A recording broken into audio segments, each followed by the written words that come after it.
हरियाणा की जितनी यूनिवर्सिटीज़ हैं उनसे एफिलिएटेड कॉलेजेस में बीएससी के जिस भी सेमेस्टर में क्वांटम मैकेनिक्स पढ़ाई जाती है वो सब विद्यार्थी इस कोर्स से बेनिफिट उठा सकते हैं। और यदि मैं एमडीयू की बात करूं तो एमडीयू के बीएससी के 5वें सेमेस्टर में क्वांटम मैकेनिक्स को पढ़ाया जाता है, तो बीएससी के 5वें सेमेस्टर के एमडीयू के स्टूडेंट्स इस पूरी वीडियो लेक्चर सीरीज़ का इस्तेमाल पढ़ने के लिए कर सकते हैं। इसके अलावा यदि कम्पिटिटिव एग्ज़ाम्स की बात करें जैसे कि MSc entrance, JAM, NET, GATE, अगर इन सब कम्पिटिटिव एग्ज़ाम्स की तैयारी करने वाले विद्यार्थियों को ये पूरी सीरीज़ अगर बेनिफिशियल लगे तो वो भी देख सकते हैं। तो मैं आपका क्वांटम मैकेनिक्स के इस कोर्स में एक बार स्वागत करता हूं और शुरू करते हैं क्वांटम मैकेनिक्स।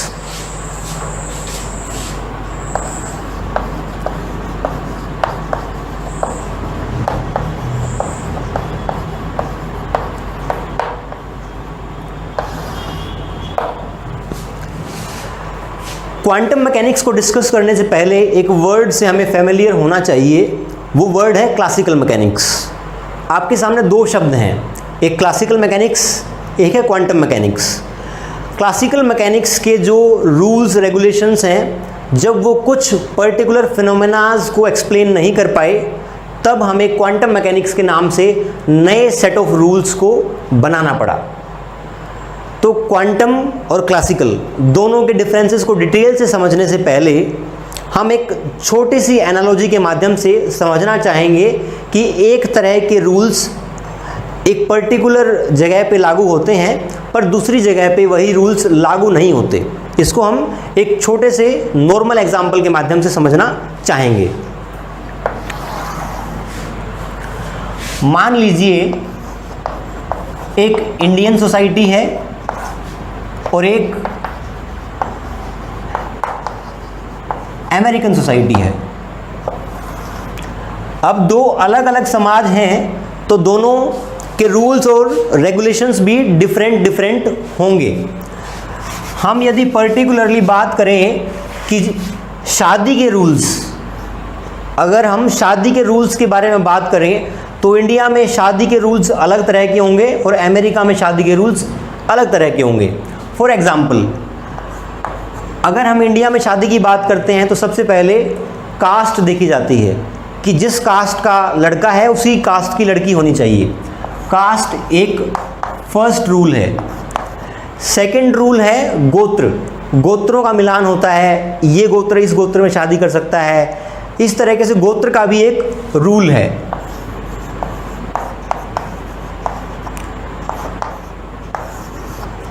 इसके अलावा ये भी आपने देखा होगा कि भारतीय समाज में एक मान्यता है कि एक बार शादी हो गई तो आपको उसको जीवन भर निभाना है, उसमें यू टर्न का कोई स्कोप नहीं है। हम तलाक को बहुत ख़राब मानते हैं। तो कहने का मतलब है इंडियन मैरिज सिस्टम में there is no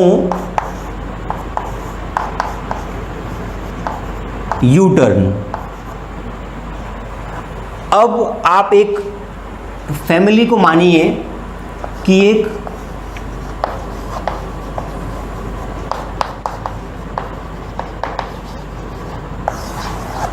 Haryanvi family है जिसको सिर्फ इंडियन सोसाइटी के रूल्स की जानकारी है। ये फैमिली यहाँ अमेरिका में शिफ्ट हो जाती है। अब जैसे जैसे इस फैमिली के जो बच्चे हैं वो बड़े होते हैं तो इस परिवार के मुखिया उन बच्चों के लिए रिश्ता ढूंढते हैं। जब वो रिश्ता ढूंढने चलते हैं तो उन्हें ना तो वहाँ कास्ट मिलती है ना वहाँ गोत्र का सिस्टम मिलता है। वहाँ उनको समझ में आता है कि अमेरिका में शादियाँ अरेंज नहीं लव मैरिजेस होती हैं।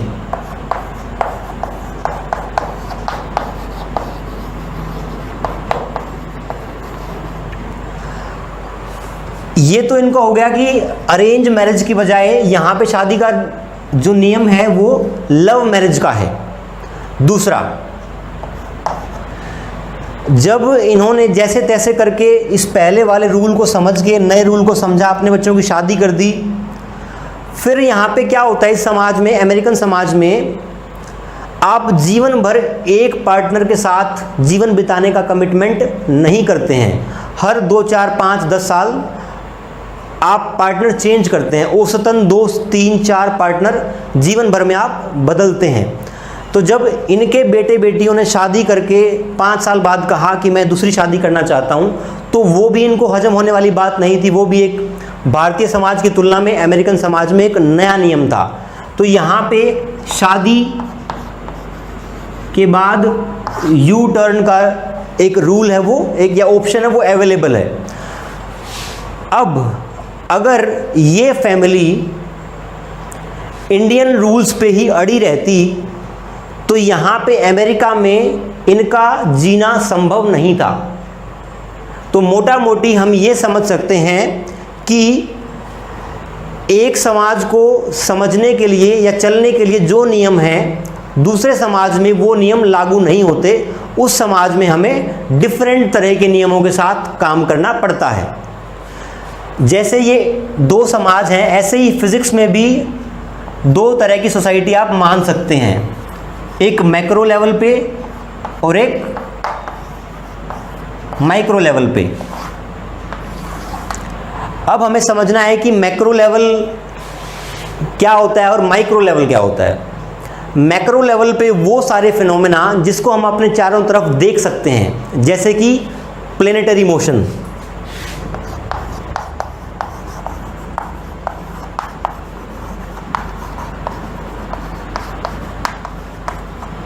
अगर सूर्य के चारों तरफ धरती चक्कर काट रही है, वो हमें दिख रहा है, हर रोज़ हम दिन रात होते हैं। इसके अलावा अगर हमने एक बॉल को थ्रो किया या एक बॉक्स को हमने फ्रिक्शन के अगेंस्ट मूव किया, ये सारे फिनोमेना जो हमारे चारों तरफ हो रहे हैं वो मैक्रो लेवल में कंसिडर होते हैं। यहाँ पे हम एग्जांपल ले लेते हैं एक बॉल के मोशन का। और वो सारे फिनोमेना जो एटॉमिक लेवल पे होते हैं, जो हमें नेकेड आई से दिखते नहीं हैं, जो मोशंस एटॉमिक लेवल पे होते हैं, जैसे कि एक इलेक्ट्रॉन का मोशन, ये माइक्रो लेवल का फिनोमेना है। अब मैक्रो लेवल के जितने भी फिनोमेना हैं उसको एक्सप्लेन करने के लिए हम न्यूटोनियन मैकेनिक्स का इस्तेमाल करते हैं, या फिर कहें न्यूटन के 3 लॉज का इस्तेमाल करते हैं।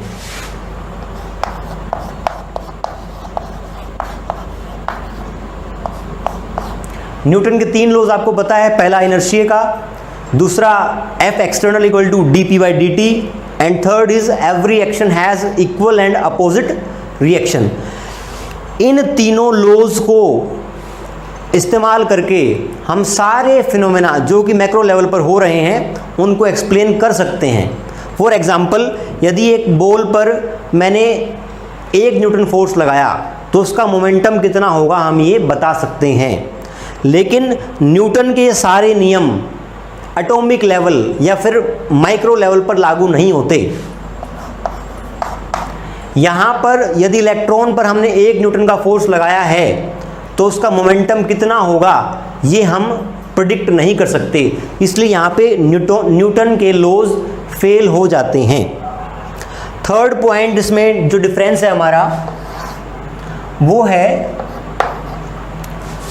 मैक्रो लेवल पे हम किसी भी पार्टिकल के पोजीशन और मोमेंटम को, किसी भी पार्टिकल के पोजीशन और मोमेंटम को साइमल्टेनियसली और एग्जैक्टली मेज़र कर सकते हैं। इसका मतलब क्या हुआ? इसका मतलब ये हुआ, यदि ये कोई प्रोजेक्टाइल मोशन है, अगर एक बॉल को मैंने एक एंगल थीटा पे v वेलोसिटी देकर फेंका है तो हम 1 सेकंड बाद ये बॉल किस पोजीशन पे होगी और इसका मोमेंटम क्या होगा, ये दोनों बात साइमल्टेनियसली मेज़र कर सकते हैं और एग्जैक्टली मेज़र कर सकते हैं। पर ये सारी बातें हमारी माइक्रो लेवल पर लागू नहीं होती। अगर एक इलेक्ट्रॉन की बात करें तो इलेक्ट्रॉन की पोजीशन और मोमेंटम को हम साइमल्टेनियसली और दोनों को एग्जैक्टली नहीं नाप सकते। यहाँ पे इस एरर ऑफ मेजरमेंट कितना है, इसके लिए हम हाइजेनबर्ग अनसर्टेनिटी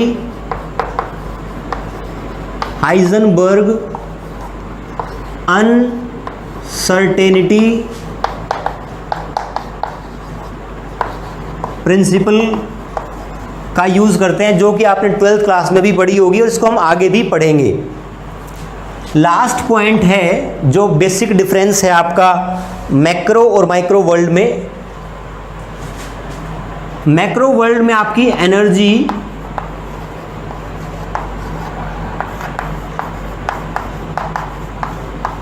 कंटिन्यूअस होती है और माइक्रो में एनर्जी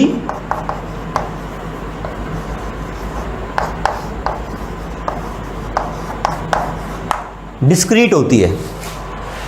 अब एनर्जी कंटिन्यूअस और डिस्क्रीट ये दो वर्ड्स हैं, कंटिन्यूअस और डिस्क्रीट। इन दोनों वर्ड्स में क्या अंतर है इसको हम समझने का प्रयास करते हैं। आप मान लीजिए कि एक पौधे को पानी दे रहे हैं, पानी अगर पाइप से दे रहे हैं तो उस पौधे की जड़ में पानी कंटिन्यूअसली पड़ रहा है, वो हमारा कंटिन्यूअस एक प्रोसेस है।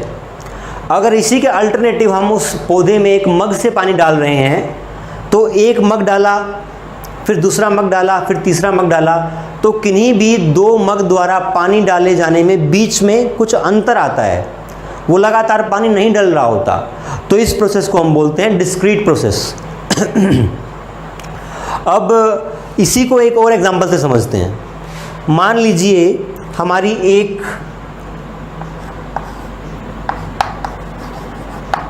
डिजिटल करेंसी है और एक कैश करेंसी है। कैश करेंसी जो हमारे पास नोट्स होते हैं या सिक्के होते हैं, डिजिटल करेंसी जो हम गूगल पे या पेटीएम से हम पेमेंट करते हैं, वो हमारा डिजिटल पेमेंट है, डिजिटल करेंसी है।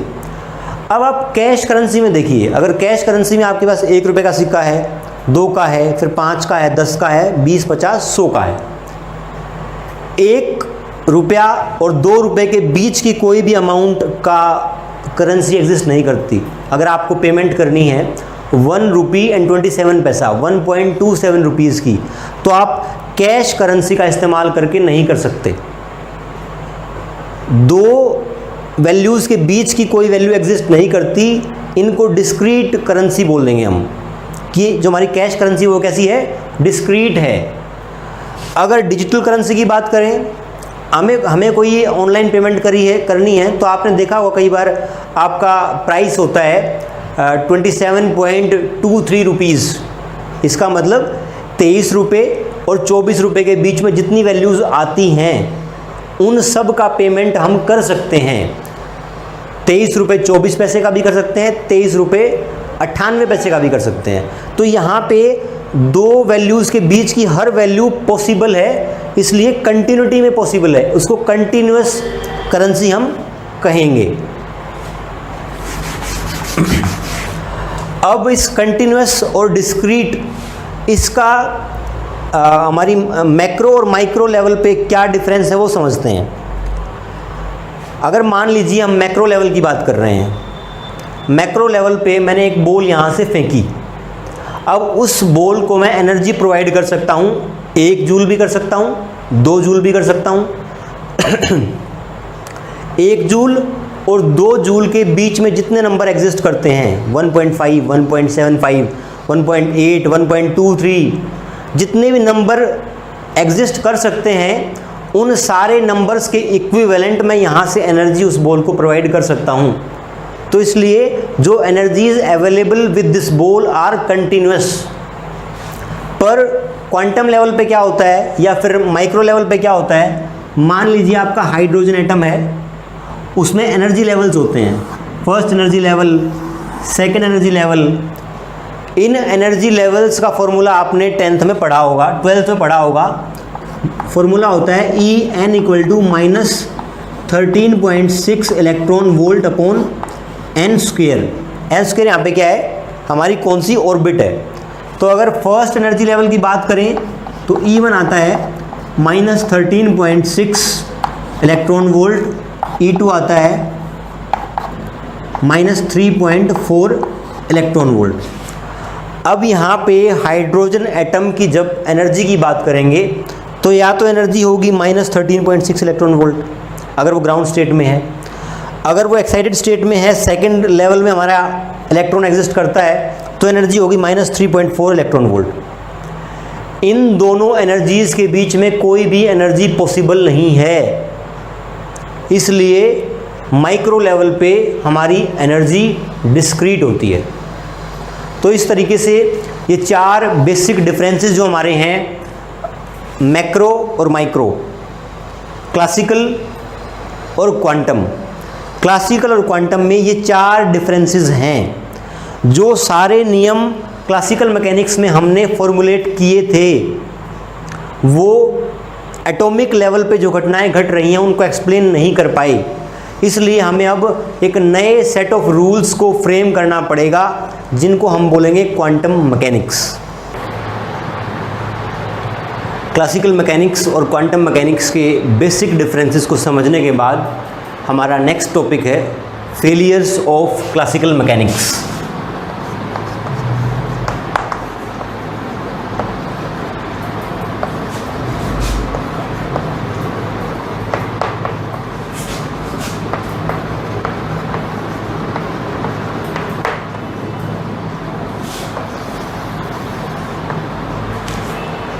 इस टॉपिक में हम ये देखेंगे कि किन एक्सपेरिमेंट्स में, किन मॉडल्स में, किन थ्योरीज़ में ऑलरेडी एग्जिस्टिंग क्लासिकल मैकेनिक्स की नॉलेज जो है वो कहाँ कैसे फेल हो गई। इसके लिए बहुत सारे एग्जांपल्स हो सकते हैं, पर समझने के लिए हम तीन मेन एग्जांपल देख रहे हैं। वो तीन मेन एग्जांपल हैं, पहला है स्टेबिलिटी ऑफ एटम, सेकंड है line spectrum of hydrogen atom, third है black body radiation.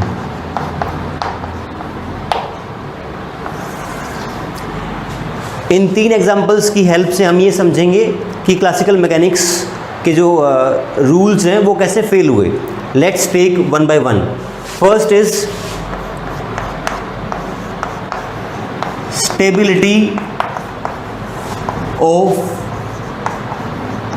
Atom. Atom कैसा होता है, कैसा दिखता है, इसके लिए अलग अलग टाइम पे अलग अलग साइंटिस्ट्स द्वारा डिफरेंट मॉडल्स दिए गए हैं, जैसे कि थॉमसन का प्लम पुडिंग मॉडल या फिर नील बोर का जो एटम मॉडल है। नील बोर ने कहा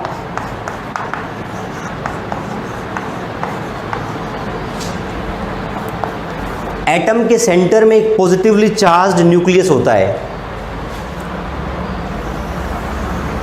और उसके अराउंड इलेक्ट्रॉन चक्कर काटता है। ठीक है, अब क्लासिकल मैकेनिक्स जो हमारी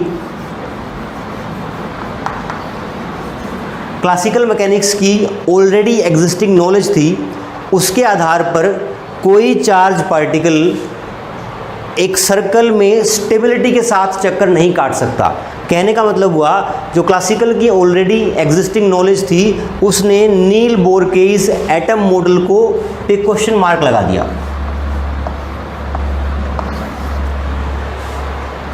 ऐसी कौन सी बात थी क्लासिकल मैकेनिक्स की जिसने क्वेश्चन मार्क लगा दिया? उससे पहले हम दो तीन बेसिक कॉन्सेप्ट समझेंगे जो इस टॉपिक के अंदर आएंगे।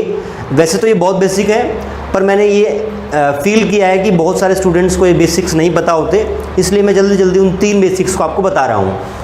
फर्स्ट है कि जब भी कोई पार्टिकल एक सर्कल में कांस्टेंट स्पीड के साथ चक्कर काट रहा होता है, जब भी कोई पार्टिकल एक सर्कल में कांस्टेंट स्पीड के साथ चक्कर काट रहा होता है तो उसकी एक्सेलरेशन ज़ीरो नहीं होती।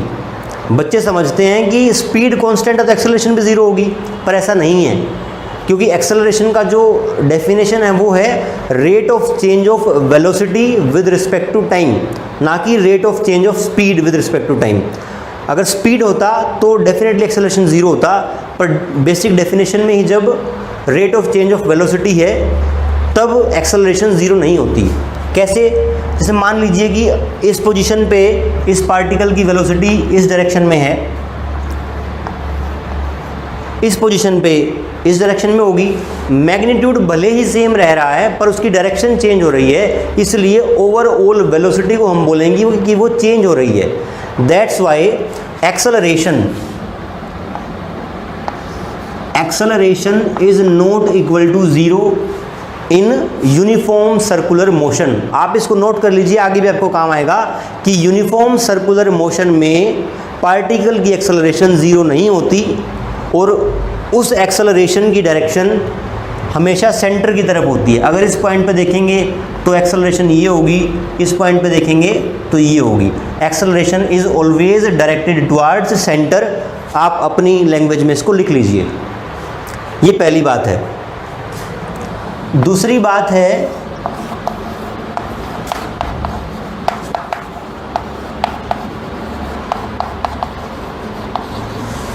Centripetal force. किसी भी ऑब्जेक्ट को सर्कल में मूव कराने के लिए जो फोर्स रिस्पॉन्सिबल होती है उसको हम कहते हैं सेंट्रीपिटल फोर्स। क्लियर है? नाउ थर्ड पॉइंट में यदि आपका कोई एक पॉजिटिव चार्ज या कोई भी चार्ज अगर स्टैटिक है, स्टैटिक चार्ज पार्टिकल के कारण इलेक्ट्रिक फील्ड तो होता है लेकिन मैग्नेटिक फील्ड नहीं होता। और यदि आपका चार्ज मूविंग चार्ज है तो आपका इलेक्ट्रिक फील्ड भी होता है और मैग्नेटिक फील्ड भी होता है। तो तीन बेसिक्स हमने देखे। Acceleration non zero in uniform circular motion, second force responsible for making a body circular motion is called centripetal force, और थर्ड है मूविंग चार्ज के कारण इलेक्ट्रिक फील्ड और मैग्नेटिक फील्ड दोनों होते हैं। अब इन तीन बेसिक्स को इस टॉपिक में हम कैसे यूज़ करेंगे? क्लासिकल मैकेनिक्स या यूँ कहें क्लासिकल इलेक्ट्रो डायनामिक्स के अनुसार accelerating charge particle always emit energy in the form of electromagnetic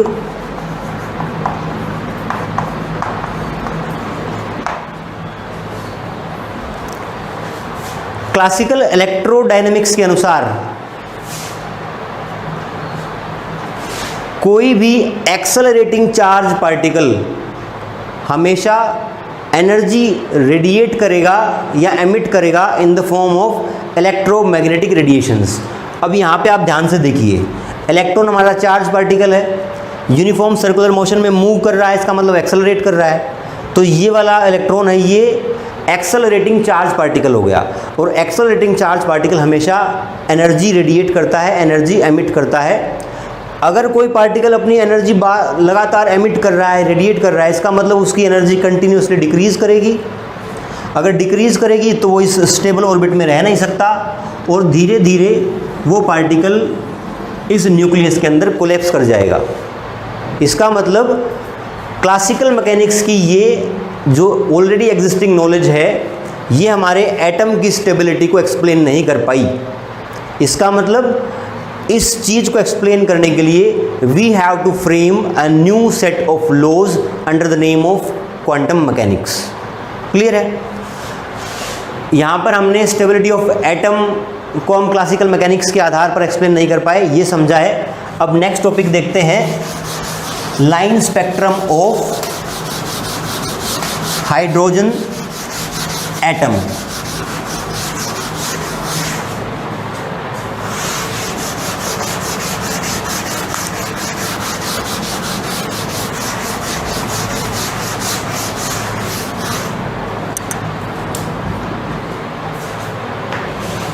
next topic है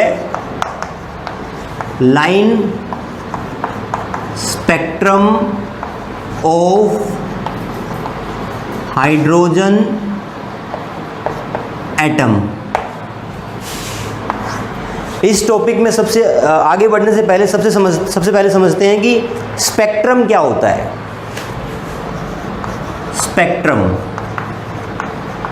spectrum is basically a arrangement of electromagnetic radiations according to wavelength,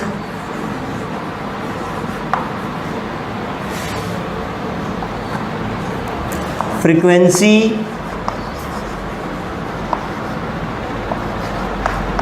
या एनर्जी।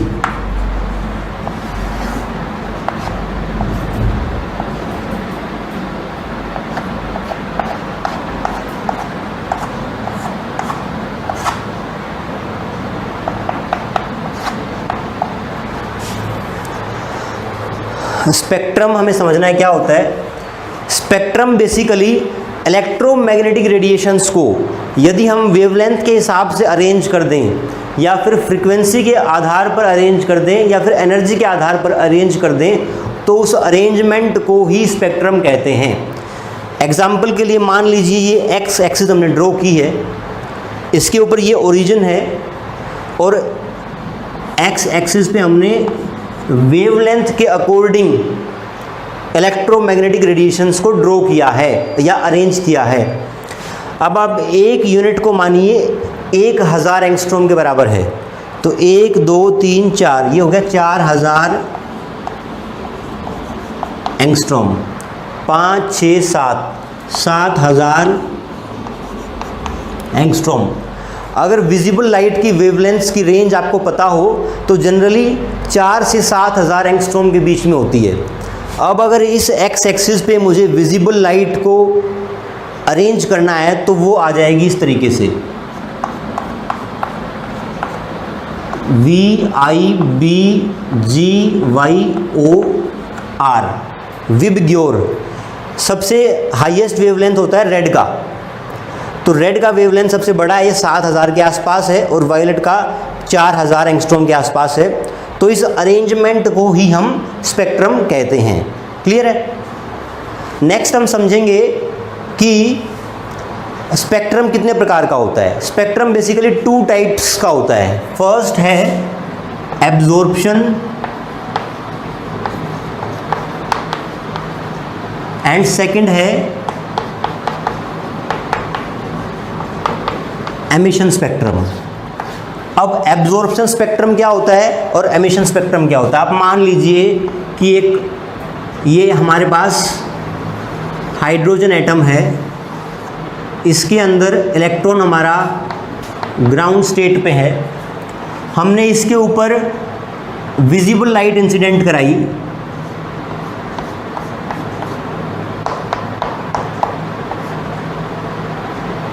VIBGYOR, ये visible light इसके ऊपर incident कराई। अब यदि इस इलेक्ट्रॉन को नेक्स्ट स्टेट में एक्साइट होके नेक्स्ट स्टेट में जाना है तो इसके लिए जो हमारे पास इंसिडेंट लाइट है उनमें से किसी एक की एनर्जी इन 2 एनर्जी लेवल्स के इक्विवेलेंट होनी चाहिए। इन सातों में से जिसकी एनर्जी भी इन 2 एनर्जी लेवल्स के डिफरेंस के बराबर होगी वही वाली एनर्जी ये इलेक्ट्रॉन एब्जॉर्ब करके नेक्स्ट स्टेट में जंप कर जाएगा। मान लीजिए कि इसने ब्लू लाइट को एब्जॉर्ब किया और एक्साइट हो गया। अब जब ये लाइट इसके थ्रू पास करेगी, ब्लू तो एब्जॉर्ब हो गया, बचे कौन से V I G Y O R, blue क्या हो गया, एब्सेंट हो गया, ये V I G Y O R। तो हमारा ये वाला जो स्पेक्ट्रम आया ये एब्जॉर्प्शन स्पेक्ट्रम है। एब्जॉर्प्शन किस लिए है कि हमने जो लाइट इंसिडेंट कराई थी उसमें से एक कंपोनेंट मिसिंग है, वो इस सैंपल के थ्रू एब्जॉर्ब हो गया। इसको हम बोलते हैं एब्जॉर्प्शन स्पेक्ट्रम। अगर एमिशन स्पेक्ट्रम की बात करें, अब मान लो कि यही इलेक्ट्रॉन वापस डी एक्साइट होके ग्राउंड स्टेट में आए, तो वो कौन सी लाइट की रेडिएशंस को एमिट करेगा, ब्लू की। तो यहाँ पे जब ये नीचे वाली इसमें स्टेट में आएगा तो एक लाइट एमिट होगी और वो लाइट होगी ब्लू, ना इंडिगो होगी, ना वोलेट होगी, ना ग्रीन, ना येलो, ऑरेंज, रेड, सब क्रॉस हो जाएंगी, सिर्फ हमारे पास ब्लू लाइट ही दिखेगी। तो एक्साइटेड स्टेट से जब डी एक्साइट होकर ग्राउंड स्टेट में आता है और एक रेडिएशन एमिट होती है, उस रेडिएशन से मिलने वाला स्पेक्ट्रम हमारा एमिशन स्पेक्ट्रम होता है। क्लियर है? तो अभी तक इस टॉपिक में हमने 3 बातें समझी। स्पेक्ट्रम क्या होता है, एब्जॉर्प्शन स्पेक्ट्रम क्या होता है और एमिशन स्पेक्ट्रम क्या होता है। पर हमें अब ये देखना है कि यहाँ पे क्लासिकल मैकेनिक्स को कैसे चैलेंज किया हाइड्रोजन एटम के लाइन स्पेक्ट्रम ने। लाइन स्पेक्ट्रम का मतलब समझिए आप पहले क्या है। लाइन स्पेक्ट्रम का मतलब है, मान लीजिए हम एमिशन स्पेक्ट्रा की बात कर रहे हैं। एमिशन स्पेक्ट्रा में जो हमारा अरेंजमेंट आया है वहाँ पे हमें सिर्फ एक लाइन दिख रही है। क्लियर है? या फिर एब्जॉर्प्शन स्पेक्ट्रा में हमारी एक लाइन मिसिंग है, इसलिए इसको लाइन स्पेक्ट्रा बोलते हैं। क्लियर है? अब आप एक बात फील करके देखिए, मान लीजिए कि हमें क्वांटम मैकेनिक्स की कोई नॉलेज नहीं है, तो हम क्या एज्यूम करते हैं कि हमारी एनर्जी कंटिन्यूस है। कंटिन्यूस का मतलब है कि हाइड्रोजन एटम के बीच सेंटर पे एक न्यूक्लियस होगा और जो उसके एनर्जी लेवल्स हैं वो डिस्क्रीट ना होके कंटिन्यूस होंगे। इसका मतलब ये हुआ कि आपके पास सभी एनर्जी लेवल्स पॉसिबल होंगे। क्लियर है? अब आप एज्यूम करके देखो एक बार, अगर सभी एनर्जी लेवल्स पॉसिबल होते तो जो ये वॉयलेट लाइट थी, जो भी इसकी एनर्जी थी, इसके अंदर जो कि ये एनर्जी लेवल्स इन्फिनिटी तक हैं, कोई भी एक अरेंजमेंट एनर्जी लेवल्स का ऐसा ज़रूर होगा जिनकी एनर्जी डिफरेंस वॉयलेट के बराबर होगी। अगर इसका नहीं होगा तो किसी और का होगा। अगर कंटिन्यूस है तो कहीं ना कहीं 2 एनर्जी लेवल्स का डिफरेंस वॉयलेट की एनर्जी के बराबर ज़रूर होगा। अगर वॉयलेट की एनर्जी के बराबर होगा तो अगर यहाँ पे हमने 7 लाइन इंसिडेंट कराई हैं तो वॉयलेट भी एब्जॉर्ब हो जाएगा। विबग्योर के सारे कंपोनेंट एब्जॉर्ब हो जाएंगे और एब्जॉर्प्शन स्पेक्ट्रा में हमें कुछ नहीं मिलेगा। पर ऐसा हो नहीं रहा। हकीकत में क्या है, हमें ब्लू को छोड़ के बाकी सब मिल रहे हैं। इसका मतलब जो एजम्पशन हमने किया था कि एनर्जी कंटिन्यूस होती है, that assumption has been challenged. किसके कारण? हमने जब हाइड्रोजन एटम का स्पेक्ट्रम देखा वहाँ पे हमें लाइन स्पेक्ट्रा मिल रहा है, लेकिन क्लासिकल के एजम्पशंस के आधार पर कि एनर्जी कंटिन्यूस है उससे वो एक्सप्लेन नहीं होता। इसलिए ये वाला कॉन्सेप्ट भी क्लासिकल मैकेनिक्स का यहाँ पे चैलेंज हो रहा है। क्लियर है? नेक्स्ट है हमारा black body radiation. Black body radiation में भी कुछ इस तरह की बात हुई कि जो एक्सपेरिमेंटल ऑब्जर्वेशंस थे उनको हम क्लासिकल मैकेनिक्स के आधार पर समझा नहीं पाए, इसलिए उसके एक्सप्लेनेशन के लिए भी हमें क्वांटम मैकेनिक्स के कुछ रूल्स को लाना पड़ेगा। ब्लैक बॉडी रेडिएशन को हम नेक्स्ट क्लास में डिटेल से पढ़ेंगे। आज के लिए इतना ही। Thank you very much.